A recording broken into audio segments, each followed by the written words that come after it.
एके दिवशी भगवान ब्रह्मदेवाचे 4 पुत्र भगवान विष्णूंना त्यांच्या निवासस्थानी वैकुंठात भेटायला आले. भगवंताचे द्वारपाल असणाऱ्या जय आणि विजय यांनी त्यांना रोखले.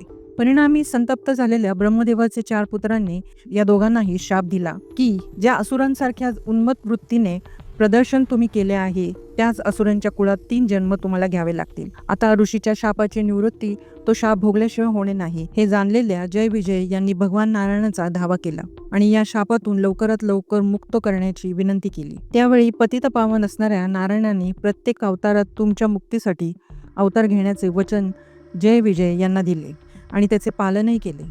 या जय विजय यांनी घेतलेला पहिला जन्म कश्यप ऋषींची दुसरी भार्या दिती यांच्या पोटी झाला. कश्यप ऋषींच्या अदिती या पत्नीची संतती ही सूर तर दितीपासून झालेली संतती असुर समजली जाते. या दितीपासून पुढे आलेल्या वंशामध्ये हिरण्यक्ष आणि हिरण्यकश्यपू असा जय आणि विजय यांचा पहिला जन्म झाला. यापैकी हिरण्यक्षाने उग्र तपसाधना करून स्वतःच्या सामर्थ्यात इतकी वाढ केली की या पृथ्वीचे राज्य त्याने जिंकले. त्यानंतर पृथ्वीचे साम्राज्य हाती आल्याने उन्मत्त झालेल्या हिरण्यक्षाने अत्याचारांचा कळस गाठायला सुरुवात केली. त्याच्या पापांचा भार इतका वाढला की त्याच्या पाप चरणाने संपूर्ण पृथ्वी बुडाली. सर्वत्र हिरण्यक्षाच्या पापांचा प्रसार सुरू होता. अशा वेळी पृथ्वीवरील पापाचा भार कमी करून धर्मस्थापना करण्यासाठी भक्तवत्सल श्रीहरी नारायणाच्या 10 अवतारांपैकी 3रा अवतार म्हणजे वराह अवतरित झाला. या अवतारात हिरण्यक्ष दैत्याचा वध करून पृथ्वीवरती पुन्हा एकदा धर्माची स्थापना केली.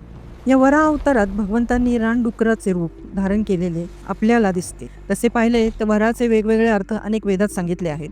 वराह देवतेचे नाव संस्कृत शब्द वराह देवनगरी वराह पासून आले आहे. याचा अर्थ डुक्कर किंवा वन्य डुक्कर असा होतो. वराह हा शब्द ऋग्वेदात आढळतो जिथे त्याचा अर्थ वन्य डुक्कर असा होतो. अग्निपुराणात वराहाचा मुख्य उद्देश म्हणजे हिरण्यक्ष राक्षस नाश करण्याचा उल्लेख आहे. लिंग पुराण आणि कूर्म पुराणात असे म्हटले आहे की दैत्य राक्षस शब्द दितीचा पुत्र हिरण्यक्ष देवांचा पराभव करतो आणि पृथ्वीला भूगर्भात अडकवतो. वराह रूप धारण करून भगवान विष्णू त्यांच्या दातांनी घुसकून राक्षसाचा वध करतात.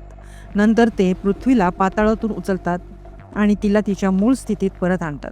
लिंगपुराण पुढे म्हणते नंतर भगवान विष्णू त्यांचे डुक्कर शरीर सोडून वैकुंठाच्या स्वर्गीय निवासस्थानी परततात. पृथ्वी त्यांच्या दातांचे वजन सहन करू शकत नाही. भगवान शिव तेच अलंकार म्हणून वापरून पृथ्वीला आराम देतात. अशा प्राण्याला त्याच्या या वृत्तीमुळेच दशावतारमध्येही स्थान मिळाले आहे. पापराशींचे परिमार्जन करून न्यायाची सत्याची धर्माची स्थापना करणाऱ्या भगवंताचा वराह हा अवतार भाद्रपद महिन्याच्या तृतीय या तिथीला झाला. म्हणून हा दिवस वराह जयंती म्हणून साजरा करण्यात येतो.